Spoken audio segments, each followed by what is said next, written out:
So today I was reading that I want to lift the Psalms 120, verses 6 and 7. And it says, My soul hath long dwelt with him that hateth peace. I am for peace, but when I speak, they are for war. My soul hath long dwelt with him that hateth peace. I am for peace, but when I speak, they are for war. Right spirit, wrong surroundings. The other day, in fact, just yesterday, I had to change a couple of sprinkler heads in my yard.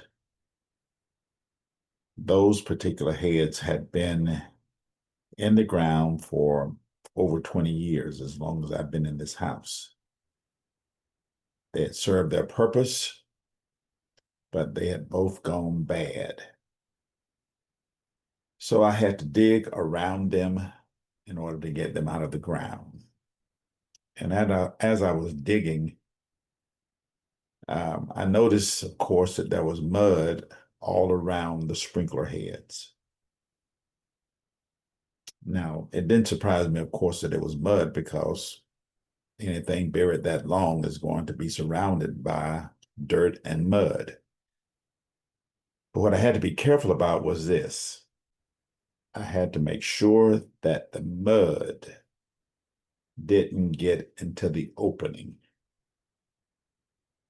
I had to dig around the sprinkler head, unscrew the sprinkler head that was damaged or malfunctioning, but I had to make sure that the mud in the hole did not get in the opening where I had to replace the sprinkler head.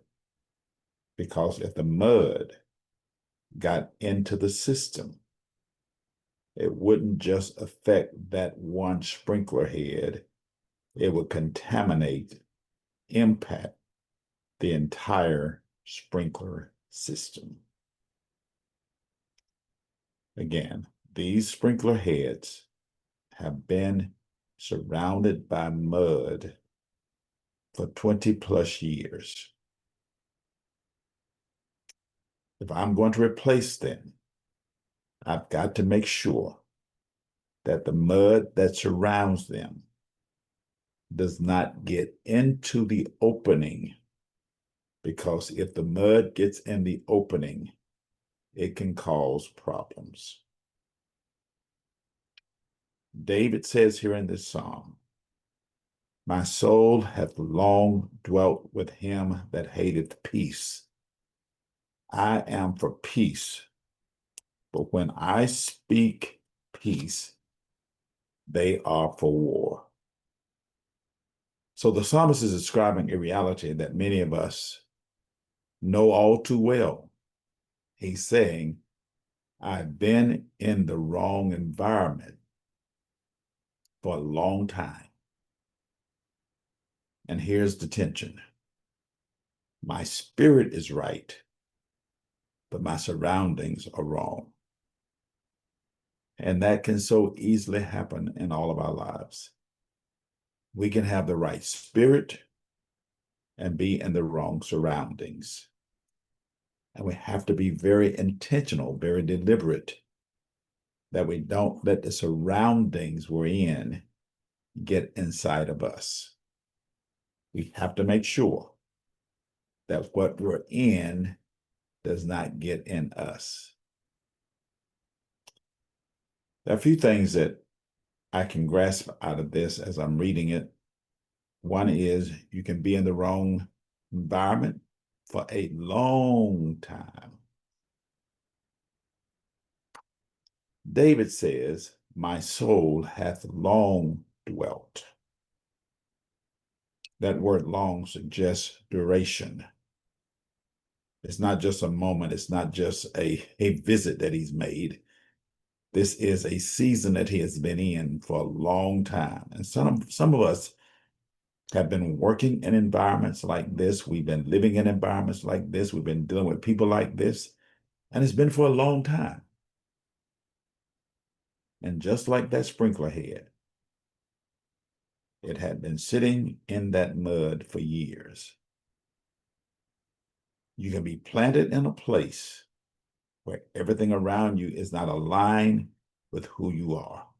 And you can be in that for a long time. But then another thing, the problem is not what you're in, it's what gets in you. It was not a problem that the sprinkler head is in the mud. It's supposed to be in the mud. But if I make a mistake and allow the mud to get into that opening, then now I've got problems. The sprinkler head was designed to be in the ground. It was built to function while surrounded by dirt. In fact, when the sprinkler is turned on and it works right, there is a mechanism in the sprinkler head that rises above the mud, rises above the dirt, rises above the grass, and then it sprinkles. It does what it's supposed to do. There's a mechanism inside of it that causes it to rise when it's working properly. And there is a mechanism in us called the Holy Spirit that ought to cause us to rise above the circumstances, above the situations, above all that's going on. We have what we need in order to cause us to rise. So the danger was not the mud around it. The danger was the mud getting inside of it. Because once contamination gets inside, it affects the entire system. And spiritually, that same thing is true. You can be around negativity, you can be around conflict, you can be around hostility, but the real danger is when those things get in your spirit. That's why the psalmist says, I am for peace. He's making a declaration. I may be surrounded by hostility, I may be surrounded by war, but I refuse to let war get in me. Another thing that I'm grasping from this is that a hostile world will try to get into your spirit. We are in a hostile world right now. It's in the conversations, it's in relationships, it's even in what we see every day, social media. Very hostile world. You can pick up your phone and just be scrolling through your Facebook pages and your Instagram pages, and you just see hostility. And if you're not careful, you won't just see it, you'll start absorbing it. And when you absorb it, it will eventually affect how you respond. So you got to protect your openings. So when I was working on those sprinkler heads, I had to be intentional. I couldn't just dig carelessly. I had to make sure that nothing got into the opening. Because once contamination gets in, it spreads through everything connected to it. And we all have openings. We have our eyes, which are openings. Our ears are openings. Our mind is an opening. And when we have those openings, we have to guard those openings, because whatever gets in is going to come out. Last thing, keep your identity even when there is corruption in the environment. You can be surrounded by the wrong things, but you still have to have the right spirit.